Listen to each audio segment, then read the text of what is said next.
Hallelujah. ദൈവനാമത്തിന് മഹത്വം ഉണ്ടായിരിക്കട്ടെ. Ave Maria. പ്രിയമുള്ളവരെ, അനേക മക്കൾ എന്നെ വിളിക്കുന്നുണ്ട്.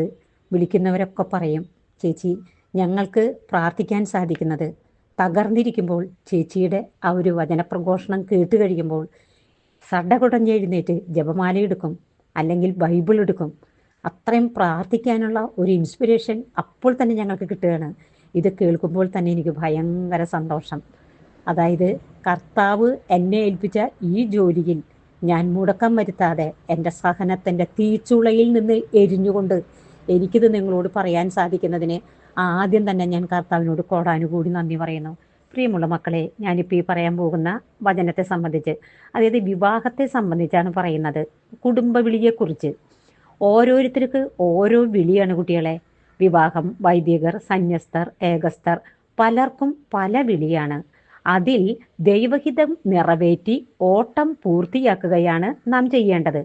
അതായത് ഫിലിപ്പിയർക്കെഴുതിയ ലേഖനം 2-ാം അധ്യായം 3-ാം തിരുവാക്യത്തിൽ പൗലോസ് ശ്ലീഹ നമ്മെ ഓർമ്മിപ്പിക്കുകയാണ്. മാത്സര്യമോ വ്യർത്ഥാഭിമാനമോ മൂലം നിങ്ങൾ ഒന്നും ചെയ്യരുത്, മറിച്ച് ഓരോരുത്തരും താഴ്മയോടെ മറ്റുള്ളവരുടെ താല്പര്യങ്ങൾ പരിഗണിക്കണം. വിവാഹം എന്ന ഉടമ്പടിയിൽ 2 പേരും, അതായത് ഭാര്യയും ഭർത്താവും ഒന്നാണ്. പലതും കണ്ടില്ല കേട്ടില്ല എന്നോർത്ത് കുറ്റപ്പെടുത്താതെ സഹിച്ചും ക്ഷമിച്ചും പരസ്പരം വില കൊടുത്ത് മുൻപോട്ട് പോയാൽ ഈ യാത്ര പൂർണ്ണമാക്കാം, മനോഹരമാക്കാം. ഞാൻ വലുതാണ്, അവളെനിക്ക് താഴെയാണ്, അവൻ വലുതാണ്, അവളെ 2 പേരും അങ്ങനെ ചിന്തിക്കാതെ ഈഗോ വെടിഞ്ഞ് വിട്ടുവീഴ്ച ചെയ്ത് പല കാര്യങ്ങളും നമുക്ക് ഇഷ്ടപ്പെടാതെ വന്നേക്കാം. പക്ഷെ അത് സഹിക്കാൻ തയ്യാറാകണം. ഇപ്പം നമ്മൾ വിവാഹം കഴിച്ചു കഴിയുമ്പോൾ ഭാര്യയുടെ സ്വഭാവം, ഭർത്താവിൻ്റെ സ്വഭാവം നമുക്ക് മനസ്സിലായി കഴിഞ്ഞു. ഇവരാരാണ് എന്താണെന്നുള്ളത്. പിന്നെ നമ്മൾ ഈ സത്യം തെളിയിക്കാൻ, അല്ലെങ്കിൽ എൻ്റെ ഭാഗം ശരിയാണെന്ന് തെളിയിക്കാൻ നമ്മൾ ശബ്ദം ഉയർത്തുമ്പോൾ നമ്മുടെ ഊർജ്ജമാണ് നഷ്ടപ്പെടുന്നത്. ആ വ്യക്തി നമ്മുടെ അച്ഛനമ്മയുടെ മക്കളുടെ ആ ബ്ലഡല്ല ആ വ്യക്തിയിലുള്ളത്. അവരുടെ മാതാപിതാക്കളുടെ സ്വഭാവമേ അവർക്ക് കാണിക്കാൻ പറ്റൂ. കർത്താവ് ആ വ്യക്തിയുടെ വിശുദ്ധീകരണത്തിനാണ് നമ്മെ അയാളുമായിട്ട് കൂട്ടിയോജിപ്പിച്ചിരിക്കുന്നത്. അല്ലെങ്കിൽ ഭാര്യയെ കൂട്ടിയോജിപ്പിച്ചിരിക്കുന്നത് അവരുടെ വിശുദ്ധീകരണത്തിനാണ്. അപ്പോൾ ഞാൻ ജയിക്കും, നമ്മൾ പറയുന്നത് ശരിയായിരിക്കാം, നമ്മളായിരിക്കാം ശരി. പക്ഷേ അത് സമർത്ഥിക്കാമെന്ന് വിചാരിച്ചാൽ അപ്പുറത്ത് നിൽക്കുന്ന വ്യക്തിയുടെ ഒന്നുകിൽ കഴിവില്ലായ്മ, അല്ലെങ്കിൽ ഞാൻ ആരോ ആണെന്നുള്ള വിഡ്ഢിത്തം, ഇതുകൊണ്ട് അവർ വിട്ടുതരില്ല. നിങ്ങൾ പറഞ്ഞു എന്തുണ്ടാകുന്നു? നിങ്ങളുടെ ഊർജവും നിങ്ങളുടെ പ്രാർത്ഥന ചൈതന്യവും നഷ്ടപ്പെട്ടു പോകും. നിങ്ങൾ രോഗിയായി തീരുകയും ചെയ്യും. അതേസമയം എനിക്ക് ഈ ഓട്ടം പൂർത്തിയാക്കിയേ പറ്റൂ. അതുകൊണ്ട് ഈ വ്യക്തി ആരാണെന്ന് കുറച്ച് കഴിഞ്ഞ് മനസ്സിലാക്കി കഴിഞ്ഞാൽ ആവശ്യത്തിന് കടമകൾ നിറവേറ്റിക്കൊണ്ട് പരസ്പരം പ്രാർത്ഥിച്ച് ക്ഷമിച്ച് മുൻപോട്ട് പോവുക. സംസാരിച്ച് യുദ്ധം വെട്ടാൻ നിൽക്കണ്ട, ജയിക്കില്ല നിങ്ങൾ. അത് നിങ്ങൾ മനസ്സിലാക്കുക. 1. 2ാമത്തെ കാര്യം, പരസ്പരം വില കൊടുത്ത് മുൻപോട്ട് പോകണം. വിവാഹം കഴിഞ്ഞാൽ പിന്നെ നാം ഭാര്യ ഭർത്താക്കന്മാരാണ്, അല്ലേ? എന്നാൽ കുഞ്ഞുങ്ങളുണ്ടായി കഴിഞ്ഞാൽ നമ്മൾ അപ്പനും അമ്മയായി, അച്ഛനും അമ്മയായി. കുഞ്ഞുങ്ങളെ വിശുദ്ധിയിൽ വളർത്തി പഠിപ്പിച്ച് നമ്മുടെ കടമകൾ നിറവേറ്റണം. മലാക്കിയുടെ പുസ്തകത്തിൽ പറയാണ്, എല്ലാവരും മലാക്കിയുടെ പുസ്തകം ഒന്ന് വായിച്ചോളട്ടെ കുട്ടികളെ. അതിനകത്ത് മനോഹരമായിട്ട് കർത്താവ് എഴുതിയിരിക്കുന്നു. 2-ാം അധ്യായം 15-ാം തിരുവാക്യം 15ഉം 16ഉം. ഏക ശരീരവും ഏക ആത്മാവുമായിട്ടല്ലേ ദൈവം നിങ്ങളെ സൃഷ്ടിച്ചത്? ദൈവഭക്തരായ സന്തതികളെ അല്ലാതെ എന്താണ് ദൈവം ആഗ്രഹിക്കുന്നത്? അതുകൊണ്ട് യൗവനത്തിലെ ഭാര്യയോട് അവിശ്വസ്തത കാണിക്കാതിരിക്കാൻ ശ്രദ്ധിക്കുവിൻ. ഇസ്രായേലിന്റെ ദൈവമായ കർത്താവ് അരുളി ചെയ്യുന്നു, വിവാഹമോചനത്തെ ഞാൻ വെറുക്കുന്നു. ഇത് കർത്താവ് ആഗ്രഹിക്കുന്നതല്ല. ഇതാണ് നിങ്ങൾക്ക് തന്നിട്ടുള്ള കുരിശ്. ഈ കുരിശ് എടുത്ത് നിങ്ങൾ ഈ ഓട്ടം പൂർത്തിയാക്കണം. അങ്ങനെയാണ് നിങ്ങൾ ദൈവത്തെ മഹത്വപ്പെടുത്തുന്നത്. ആ കോമ്പൗണ്ടിൽ കിടന്ന് എപ്പോഴും കലഹം, മറ്റുള്ളവർക്ക് മുഴുവൻ കർത്താവിനെ നിന്ദിക്കാൻ നിങ്ങളായിട്ട് അവസരം ഉണ്ടാക്കി കൊടുക്കരുത്. ഹല്ലേലൂയ. ആരെയും വ്യഭിചാരി എന്ന് പറഞ്ഞ് തള്ളിക്കളയരുത്. കാരണം ദാവീദിന്റെ പുത്രനായ യേശു എന്നറിയപ്പെടാനാണ് ദൈവം ആഗ്രഹിച്ചത്. ഊറിയായുടെ ഭാര്യയുമായുള്ള ബന്ധത്തില് അവർ സത്യം പറഞ്ഞാൽ അവർ തമ്മിൽ വ്യഭിചരിക്കുകയായിരുന്നു. എന്നാൽ ആ ഭാര്യയായ ബേത്ശബായിൽ നിന്ന് ജനിച്ച മകനായ സോളമനിലൂടെയാണ് ജെറുസലേം ദേവാലയം ദൈവം പണിതത്. ഈ പിന്നെ സോളമനാണ് സർവജ്ഞാനവും വിവേകവും ദൈവം കൊടുത്തത്. അപ്പോ നമ്മൾ ഒരാളെയും വിധിക്കണ്ട. എത്ര കർത്താവ് പാപിയെ തേടി വന്നവനാണ്. ഞാൻ പാപിയാണ് കർത്താവേ എന്ന് പറഞ്ഞ് പാപങ്ങൾ ഏറ്റുപറഞ്ഞ് അനുദപിച്ച് പ്രായശ്ചിത്തം അനുഷ്ഠിച്ച് ഉപവസിച്ച് ദാവീദിനെ പോലെ കരുണയ്ക്ക് വേണ്ടി നമ്മൾ പ്രാർത്ഥിച്ചാൽ ഏതൊരു വ്യക്തിയെയും ദൈവം ഏറ്റെടുക്കും, ഉന്നതരാക്കും കർത്താവ് അവരെ. അവരുടെ കയ്യിൽ, അവരുടെ നാവിൽ കർത്താവ് അവൻ്റെ വചനം നിക്ഷേപിച്ചു കൊടുക്കും. എന്നിട്ട് പറയും, നിങ്ങളുടെ ഈ അനുഭവം വെച്ചുകൊണ്ട് നിങ്ങൾ ലോകത്തോട് പ്രസംഗിച്ചോളാൻ പറയും. Praise the lord. പാപിയെ തേടി വന്നവനാണ് ദൈവം. അവൻ പരിപൂർണനായിരിക്കുന്നത് പോലെ നാമും പരിശുദ്ധരാകാൻ ദൈവം ആഗ്രഹിക്കുന്നു. അതാണ് ഈ നോമ്പുകാലം നമ്മെ ഓർമ്മപ്പെടുത്തുന്നത്. ക്രിസ്തുവിൽ വിശ്വസിക്കാൻ മാത്രമല്ല, അവന് വേണ്ടി സഹിക്കാനുള്ള അനുഗ്രഹം കൂടി അവനെ പ്രതി ദൈവം നമുക്ക് തന്നിരിക്കുന്നു. കർത്താവ് നമ്മെ ഓർമ്മിപ്പിക്കുന്നു, നിങ്ങൾ ജീവന്റെ വചനത്തെ മുറുകെ പിടിക്കുവിൻ, പാപങ്ങൾ ഏറ്റുപറയുക, പിന്നിലുള്ളവയെ വിസ്മരിച്ചിട്ട് മുമ്പിലുള്ളവയെ ലക്ഷ്യമാക്കി മുന്നേറുക. കഴിഞ്ഞത് കഴിഞ്ഞു പോയി, ഇനി നിങ്ങൾക്ക് ഈ ഓട്ടം പൂർത്തിയാക്കണം. നമ്മുടെ പൗരത്വം സ്വർഗത്തിലാണ്. പൗലോസ്ലീഹായെ പോലെ പറയണം, ഞാൻ നന്നായി പൊരുതി എൻ്റെ ഓട്ടം പൂർത്തിയാക്കി. 2 തിമോത്തിയക്കാർക്ക് എഴുതിയ ലേഖനത്തിൽ പറയാണ്, ഞാൻ നന്നായി പൊരുതി. ഇത് ഞാൻ പല പ്രാവശ്യം പറഞ്ഞു, വീണ്ടും ഓർമ്മിപ്പിക്കുകയാണ് ഞാൻ എൻ്റെ കുട്ടികളോട്. ആരോടാ ഈ പൊരുതുന്നത്? സാത്താനോട്. ചെന്നായ്ക്കളെ പോലെ ഇവരിങ്ങനെ നമ്മളെ വിഴുങ്ങി ഇങ്ങനെ വരികയാണ്. പക്ഷെ കർത്താവിൻ്റെ മടിയിലിരിക്കുന്ന കുഞ്ഞാടുകളെ പോലെ നിങ്ങളവിടെ ഇരുന്നോ? കർത്താവിൻ്റെ അങ്കിക്കുള്ളിൽ കർത്താവ് നിങ്ങളെ പൊതിഞ്ഞുകൊള്ളും. അവൻ്റെ തിരുരക്തത്തിൻ്റെ കോട്ടയ്ക്കുള്ളിൽ നിങ്ങൾ സുരക്ഷിതരാണ്. ഹല്ലേലൂയ.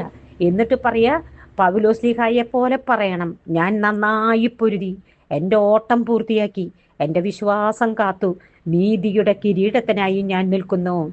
ആരോടാണ്? സാത്താനോട് പൊരുതണം. മരിക്കും വരെ വിശ്വാസത്തെ മുറുകെ പിടിക്കണം. കുരിശിൻ്റെ വഴി ചൊല്ലണം. എന്നിട്ട് അതിൽ ഓരോ വഴികളും ധ്യാനിക്കണം. അത് ഞാൻ ഒരിക്കൽ പറഞ്ഞു, എങ്കിലും ഒന്നുകൂടെ ഞാൻ പറയാണ് എൻ്റെ മക്കളോട്. ആ കുരിശിൻ്റെ വഴിയിൽ പറയാണ്, ഭൂമിയിൽ ഞാൻ അങ്ങയെ മഹത്വപ്പെടുത്തി. എങ്ങനെയാണ് നിങ്ങൾ മഹത്വപ്പെടുത്തിയിരിക്കുന്നത്? എല്ലാവർക്കും ഇപ്പോൾ ചേച്ചി പറയുന്നത് പോലെയോ വൈദികർ പറയുന്നത് പോലെയോ സുവിശേഷം പറയാനുള്ള സാഹചര്യങ്ങൾ ഉണ്ടാവുകയില്ല. നിങ്ങളെ ഏൽപ്പിച്ച ജോലി നിങ്ങൾ ചെയ്താൽ മതി. എങ്ങനെയാണ് ദൈവത്തെ മഹത്വപ്പെടുത്തുക? സഹിക്കില് ദൈവത്തെ മഹത്വപ്പെടുത്തല, പ്രാർത്ഥനയിൽ പങ്കെടുക്കുന്നത്, പ്രാർത്ഥിക്കുന്നത്, ബൈബിൾ വായിക്കുന്നത്, നിങ്ങൾ ഉല്ലാസങ്ങളിൽ പങ്കെടുക്കാതെ, എപ്പോഴും ടിവിയുടെ മുൻപിലിരിക്കാതെ എത്രത്തോളം പ്രാർത്ഥിക്കാൻ പറ്റുമോ ഈ ഭൂമിയിലായിരിക്കുമ്പോൾ മാലാഖമാരുടെ ദൗത്യം ഏറ്റെടുത്തുകൊണ്ട് നിങ്ങൾക്ക് മുൻപോട്ട് പോകാനായിട്ട് സാധിക്കും. ഇതാണ് ദൈവം ഓരോ വ്യക്തിയിൽ നിന്നും ആഗ്രഹിക്കുന്നത്. എന്നിട്ട് പറയണം, എന്നെ ഏൽപ്പിച്ച ജോലി ഞാൻ പൂർത്തിയാക്കി. ഈ മക്കളെ നോക്കുന്നതും ഈ പ്രാർത്ഥിക്കുന്നതും ആ ദേശത്ത് ദൈവത്തെ കൊടുക്കുന്നതും ഒക്കെ ആ ജോലിയാണ്. അതിനാൽ അങ്ങയെ മഹത്വപ്പെടുത്തണം. അതിനാൽ ഞാൻ അങ്ങയെ മഹത്വപ്പെടുത്തി, അങ്ങ് എന്നെ മഹത്വപ്പെടുത്തണമേ. ഭാര്യാഭർത്തൃ ബന്ധം സഹിച്ച് പൂർത്തിയാക്കൽ ദൈവത്തെ മഹത്വപ്പെടുത്തലാണ്. ദൈവം ഏൽപ്പിച്ചിരിക്കുന്ന ജോലിയാണത് എന്ന് മനസ്സിലാക്കണം. ഒന്നെൻ്റെ മക്കൾ മനസ്സിലാക്കുക. ഏശയ്യായുടെ പുസ്തകം 59 അധ്യായം 21 തിരുവാക്യം, ഞാൻ അവരുമായി ചെയ്യുന്ന ഉടമ്പടി ഇതാണ്, നിന്റെ മേലുള്ള എൻ്റെ ആത്മാവും നിന്റെ അധരത്തിൽ ഞാൻ നിക്ഷേപിച്ച വചനങ്ങളും നിന്റെയോ നിന്റെ സന്താനങ്ങളുടെയോ അവരുടെ സന്താനങ്ങളുടെയോ അധരങ്ങളിൽ നിന്ന് ഇനി ഒരിക്കലും അകന്നു പോവുകയില്ല. കർത്താവാണ് ഇത് അരുളി ചെയ്യുന്നത്. കർത്താവ് നിന്റെ നാവിൽ വചനം നിക്ഷേപിച്ചിട്ടുണ്ടെങ്കിൽ, അതാണ് പറഞ്ഞ, കർത്താവെ പരിശുദ്ധാത്മാവിനെ എടുത്ത് കളയരുതേ. അങ്ങയുടെ വചനം എന്നിൽ നിന്ന് അകന്നു പോകാതിരിക്കട്ടെ. രക്ഷയുടെ സന്ദേശം വീണ്ടും എനിക്ക് തരണമേ. ഹല്ലേലൂയ. ഇത് ദൈവം തരുന്നൊരു വൻ കൃപയാണ് മക്കളെ. അപ്പോ ഇത് നിന്റെ അധരത്തിൽ നിന്ന് ഞാൻ നിക്ഷേപിച്ച വചനം നിന്റെയോ നിന്റെ സന്താനങ്ങളുടെ അവരുടെ സന്താനം ഒരിക്കലും ഇനി പോവില്ലാന്ന്. അത് മനുഷ്യനല്ല, കർത്താവാണിത് പറഞ്ഞിരിക്കുന്നത്. അതുകൊണ്ട് അത് കളയില്ല തമ്പുരാൻ. വീണ്ടും പറയുക, കർത്താവ് നമ്മളോട് പറഞ്ഞ വചനഭാഗങ്ങളാണ്. Hallelujah, hallelujah. എന്താ പറയുക, നിന്റെ കർത്താവ് നിനക്ക് പകൽ സൂര്യനായിരിക്കുകയില്ല, ഇനി നിനക്ക് പ്രകാശം തരിക. നിനക്ക് പ്രകാശം നൽകാൻ രാത്രിയിൽ ചന്ദ്രനല്ല, കർത്താവായിരിക്കും നിന്റെ നിത്യമായ പ്രകാശം. നിന്റെ ദൈവമായിരിക്കും നിന്റെ മഹത്വം. നിന്റെ സൂര്യൻ അസ്തമിക്കുകയില്ല, നിന്റെ ചന്ദ്രൻ മറയുകയുമില്ല. കർത്താവ് നിന്റെ നിത്യപ്രകാശമായിരിക്കും. അപ്പൊ രാത്രി അയ്യോ ഇനിയിപ്പോൾ എന്തൊക്കെ ആരൊക്കെ ഇവിടുന്നൊക്കെ കുറേ മെസ്സേജുകൾ വരുന്നുണ്ടല്ലോ കുട്ടികളെ. 3 ദിവസം നിങ്ങൾ ഇതിനൊന്നും പേടിക്കണ്ട, ധൈര്യമായിട്ട് അവിടെ ഇരിക്കുക. കർത്താവ് വാഗ്ദാനങ്ങളിൽ വിശ്വസ്തനാണ്. അവൻ ഒരിക്കലും നമ്മെ ഉപേക്ഷിക്കുകയേയില്ല. നിങ്ങൾ സക്കറിയായുടെ പുസ്തകം 3-ാം അധ്യായം അതിനകത്ത് മൂന്നാമത്തെ 1 മുതലുള്ള വാക്യങ്ങൾ വായിക്കുമോ? അതായത് പ്രധാന പുരോഹിതനായ ജോഷുവ കർത്താവിന്റെ ദൂതന്റെ മുൻപിൽ നിൽക്കുക. കണ്ട, കർത്താവിന്റെ നിങ്ങളിങ്ങനെ സങ്കല്പിച്ചോളൂ, മിഖായേൽ മാലാഖയുടെ മുൻപില് ജോഷുവ നിൽക്കുന്നു. സാത്താൻ അവനിൽ കുറ്റം ആരോപിക്കാൻ അവന്റെ വലതുഭാഗത്ത് നിൽക്കുന്നു. അവിടുന്ന് കാണിച്ചു തന്നു. കർത്താവ് സാത്താനോട് പറഞ്ഞു, സാത്താനെ, കർത്താവ് നിന്നെ ശാസിക്കുന്നു. ജെറുസലേമിനെ തിരഞ്ഞെടുത്തിരിക്കുന്ന കർത്താവ് നിന്നെ ശാസിക്കുന്നു. തീയിൽ നിന്നും വലിച്ചെടുക്കപ്പെട്ട ഒരു കൊള്ളിയല്ലേ ഇവൻ. ജോഷുവ മുഷിഞ്ഞ വസ്ത്രം ധരിച്ച ദൂതന്റെ മുൻപിൽ നിൽക്കുകയായിരുന്നു. തന്റെ മുൻപിൽ നിന്നവരോട് ദൂതൻ പറഞ്ഞു, അവന്റെ മുഷിഞ്ഞ വസ്ത്രം മാറ്റുക. നിന്റെ അകൃത്യങ്ങൾ നിന്നിൽ നിന്നും അകറ്റിയിരിക്കുന്നു. ഞാൻ നിന്നെ വിശിഷ്ട വസ്ത്രം ധരിപ്പിക്കും. എന്നിട്ട് അവർ അവനെ നിർമ്മലമായ ശിരോവസ്ത്രം അണിയിക്കും, വസ്ത്രം ധരിപ്പിക്കുകയൊക്കെ ചെയ്തു എന്ന്. എന്താ പറഞ്ഞതിന്റെ അർത്ഥം? നിങ്ങളുണ്ടാകുന്ന നിങ്ങളുടെ ഈ സഹനങ്ങൾ വലിയ തീക്കൊള്ളിയിൽ നിന്നും വലിച്ചെടുക്കപ്പെട്ട ഒരു തീക്കൊള്ളിയല്ലേന്ന്. നിങ്ങളുടെ പാപങ്ങൾ അവിടെ കഴുകിക്കൊണ്ടിരിക്കുകയാണ്. നിങ്ങൾക്ക് സഹനങ്ങൾ അനുവദിക്കുമ്പോൾ ദാരിദ്ര്യമായിരിക്കാം, രോഗമായിരിക്കാം, കുടുംബാംഗങ്ങളിൽ നിന്നുള്ളതായിരിക്കാം. കണ്ടു? അപ്പോൾ നമ്മൾ ഓരോരുത്തരും മരിക്കുന്നതിന് മുന്നമേ നമ്മുടെ മുൻപിൽ ആ വിധി പ്രസ്താവിക്കാൻ വേണ്ടിയിട്ട് മാലാഖ വന്ന് നിൽക്കുമ്പോൾ സാത്താനും ഒപ്പം വന്ന് നിൽക്കും. അവളങ്ങനെ കൊണ്ടുപോയി, അവനങ്ങനെ കൊണ്ടുപോയി, എങ്ങനെ ശരിയാവും?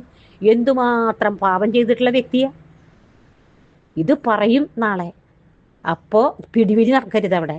അതിനാണ് കർത്താവ് പറഞ്ഞത്, വലിയ തീയിൽ നിന്നും വലിച്ചെടുക്കപ്പെട്ട തീക്കൊള്ളിയല്ലേ അവൻ. എന്നിട്ട് കർത്താവ് പറയുന്നു, ഇനി നീ എൻ്റെ മാർഗത്തിൽ ചരിക്കുകയും എൻ്റെ നിർദ്ദേശം പാലിക്കുകയും ചെയ്താൽ എൻ്റെ ആലയത്തെ നീ ഭരിക്കുകയും എൻ്റെ അങ്കണങ്ങളുടെ ചുമതല വഹിക്കുകയും ചെയ്യും. ഇവിടെ നിൽക്കുന്നവരുടെ ഇടയിലേക്ക് ആരവിടെ നിൽക്കുന്നത്? വിശുദ്ധര്, മാലാഖമാര്. അവരുടെ ഇടയിലേക്ക് കടന്നു വരാനുള്ള അവകാശം ഞാൻ നിനക്ക് തരാം. അന്ന് കിട്ടിയോ? ഇല്ല. പറയണു, നീ പൊക്കോ, നീ ഇപ്പൊ ചെല്ല്. എന്നിട്ട് ചെന്നിട്ട് എൻ്റെ മാർഗത്തിൽ ചരിക്കി, എൻ്റെ നിർദ്ദേശം പാലിക്ക്, എൻ്റെ ആലയത്തെ ഭരിക്കുക, എൻ്റെ അങ്കണങ്ങളുടെ ചുമതല വഹിക്കുകയും ചെയ്യും. പിന്നെ ഞാൻ കഴുകിയെടുത്തു കഴിഞ്ഞു. വലിയ തീയിൽ നിന്നും വലിച്ചെടുക്കപ്പെട്ട ഒരു തീക്കൊള്ളിയാണ് നീ. ഹല്ലേലൂയ. അതുകൊണ്ട് ദൈവം നമുക്കനുവദിക്കുന്ന സഹനങ്ങൾ നമ്മൾ ഏറ്റെടുക്കുക. പ്രത്യേകിച്ചും ഈ നോമ്പ് കാലത്ത് ഭയങ്കര സഹനമായിരിക്കും. ഏതെങ്കിലും ഒരു വ്യക്തി നിങ്ങളുടെ മുൻപിൽ, നമ്മൾ എവുപ്രാസ്യമ്മയുടെ ചരിത്രം അതിൽ നമ്മൾ കാണുന്നത് കണ്ടുവോ? എന്നും അവിടെ ഉണ്ടായിരുന്ന ഒരു ചെറു കന്യാസ്ത്രീ ഈ എവുപ്രാസ്യമ്മേനെ എപ്പോഴും ഇങ്ങനെ വിമർശിച്ചു കൊണ്ടിരിക്കുത്രേ. എവുപ്രാസ്യമ്മ തോറ്റു. കർത്താവ് ഒരു മെസ്സേജ് കൊടുത്തു. ഒരു കസേരയില് ആ കുട്ടിയെ ഓപ്പോസിറ്റിൽ കൊണ്ടുവന്നിരുത്തി. എന്നിട്ട് എവുപ്രാസ്യമ്മ ആ ചെയറിൽ നിന്ന് അങ്ങോട്ട് എഴുന്നേറ്റു. ആ കസേരയിലേക്ക് ഈ കുട്ടിയോട് പറഞ്ഞു അതിൽ കയറിയിരിക്കാൻ. ആ കുട്ടി അതിലാ കയറിയിരുന്നു അത്രേ. എന്നിട്ട് എവുപ്രാസ്യമ്മ അവരുടെ കാല് തൊട്ട് മാപ്പ് ചോദിച്ചു എന്ന്. എന്ത് തെറ്റ് ചെയ്തിട്ടായിരുന്നു? അവരെ മാനസാന്തരപ്പെടുത്താൻ അത് കാരണമായി എന്നാണ് പറയണത്. ദൈവം അറിയാതെ നമ്മുടെ ജീവിതത്തിൽ ഒന്നും സംഭവിക്കുന്നില്ല. സഹിക്കുക. ദൈവം എല്ലാ മക്കളെയും അനുഗ്രഹിക്കട്ടെ. മക്കളെ, ഞാൻ അടുത്ത ശനിയാഴ്ച ഞാനത് ഗ്രൂപ്പിലിടും.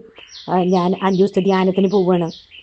അപ്പോൾ എനിക്ക് മെസ്സേജുകൾ ഇടണ്ട ചേച്ചി, പക്ഷെ പ്രാർത്ഥന ഇടാൻ പറ്റുമെന്ന് നോക്കും മാക്സിമം. 5 ദിവസം കഴിഞ്ഞ് വരുമ്പോൾ ഞാൻ വന്നുട്ടോ എന്ന് ഇടും. ഈ ദിവസങ്ങളിൽ ഇനി ഞാൻ ടോക്കൊന്നും ഇടില്ല.